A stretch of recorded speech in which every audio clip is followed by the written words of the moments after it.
Hey, how's it going, guys? Team Taccy, Timmys, Roger and Troy here. Oh. So, today at Locals we decided to play our favourite decks in honour of Kazuki Takahashi. So Troy, tell us what you were playing today. So I decided to play Infernoid, and that deck was my first ever top in Nelson. I went up with a guy called Peter Bird, and he taught me like everything I needed to know about this deck. And originally, back in the day, I was still in high school when I was playing this. I had a dear friend of mine called Carlton who owned the deck, and I traded him my Xbox 360 with 17 games for this entire deck. And like, I don't regret it, it was really good, but I do regret buying and selling it 7 times. Oh my god. And then every time I rebuy it, it's more expensive. But we'll get into it. So yeah. for the Infernoid lineup, we play 2 Daddy, 2 Mummy. I'm going to play, to be honest, I'm going to play a 60 card version of this, so I might bump these up. Because these cards are really good. Like, this is the Spell and Trap Negate, and this is the Monster Effect one. You normally always summon this, because, like, everyone has a Monster Effect you want to negate and banish. That's the key, is banish. So, I played against Roger today, and he had Kit. I was just like, oh, negate Kit's effect and banish it. So, no search for him, all done. This is the best Infernoid in the deck, Sidesmiths. It's a non-targeting removal if it battles, not if it... So you just go like Lava Golem, Tribute, attack something, kill it, or take damage if it's in defense, and then just banish, whatever you want. All the other ones are shit, like the Tondal's not good at all, because you don't really care about double battle. 2/8 though, it's pretty big. Yeah, but it's like the effect isn't really worth it, Yeah. because if they've got a bigger monster you can't out it. And then the Shijet, obviously for Feast. Onto the smaller ones, we play 1 and 1. No entry, because I think entry's kind of shit. These are good. Monster Pop, Spell and Trap Pop. Self-explanatory. And then on to the best ever, Decatron. This is really good with Lava Golem. Not with Lava Golem, sorry, with Fusion, because you can just like link this into Needle Fiber and combo off and kill them. And then obviously dumping it in Infernoid is pretty cool. Onto some other cards. Lava Golem. So this is strictly a going second deck. The going first deck is really bad because it just loses to like every hand trap. And this card's really good going second because if they make a big link board, you just tribute their cards. And then if they try and play around it and you play 1 card, you just use Lair of Darkness and tribute their negate. It was pretty good. I drew this card quite a bit. It's just really conflicting with this. Like, you've got to pick which one you want to do. Then we play 1 Lord of the Lear and 2 Warden. This is probably going to go 3. This card's really good for getting Lear. It's like a better terraforming because you can also, like, normally if you have Lear, tribute their monster, draw a card. So it's pretty good. And this card's really good. Because you can't tribute it, so you can't get nibbed if this is with someone and it can't be targeted. So, Errol today tried to impermanent. I'm like, no, can't do that.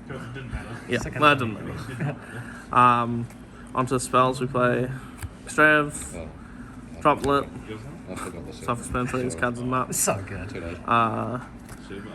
We play 3 Lair, cards cracked with the best card ever. This is like a better Shell Fusion because it's not once per turn. God card. And it's cost. So they'll like let you activate it and you're like, cool, effect, and they'll go, oh, cycle it. Like, you can't. It's cents for cost. And it isn't once per turn. So if you get rid of your Terra, you can just do it again. This card's not as good. It's mainly just for Feast if you go first, because some players will make you go first because they realise, oh, you're built to go second, which is why we side some of the cards we do. But this locks you into Infernoids, which is really annoying. But other than that, it's mainly just for Feast. I wouldn't play any less because you just want consistency. We play 3 Storm and Tactics just because it's going second. You can just clear their back row, clear all the monsters, and then if they ash you, you just steal their monster and kill them. And then on to the 1 trap of the deck, just 1 main copy of Void Feast, because if you break the board and you haven't killed them, you get 2 negates. So it's pretty good. Very nice. What's the final count? 41. I wanted to make it as consistent as possible. Onto extra deck. Just the 2 tokens for Feast. Oh, those are clean. So you can't get shark. They'll be like, which one's which? You just put them on top. Wow, that's good. That's good. Yeah. Oh, I like that. So on to 3 Terra. It's just, you play Extravin. Some people play Prosperity and 2, but like this is just another name you can send off itself. So, why would you not want to flex 3 ulties? 10 assists. It's pretty good with Terra because you can pop itself or pop their cards. Access code and then access code from Wish.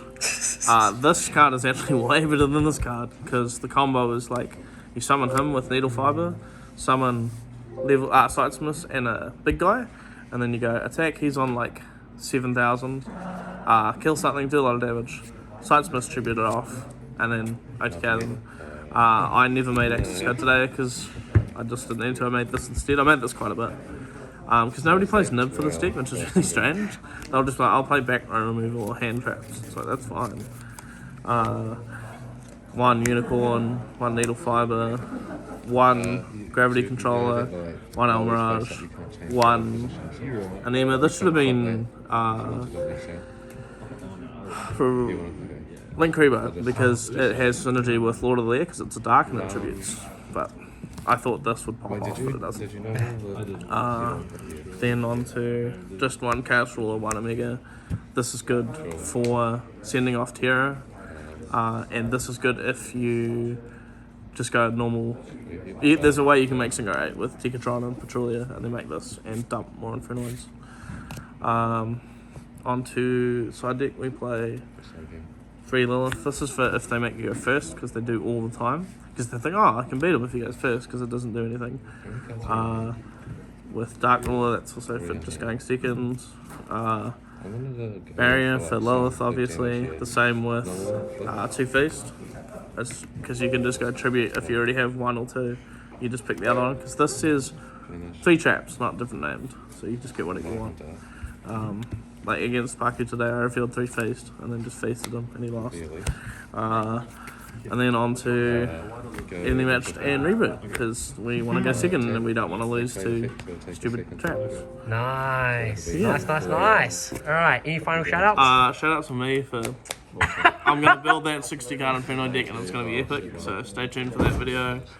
Shout out to Joe, like way back in the day when he had this deck and it was his deck that he got off Carlton, then I got it off Carlton. Not that it mattered because he played Necros and just shouted on us anyway. Shout out to the boys and rest in peace, my mans. Alright, Adios.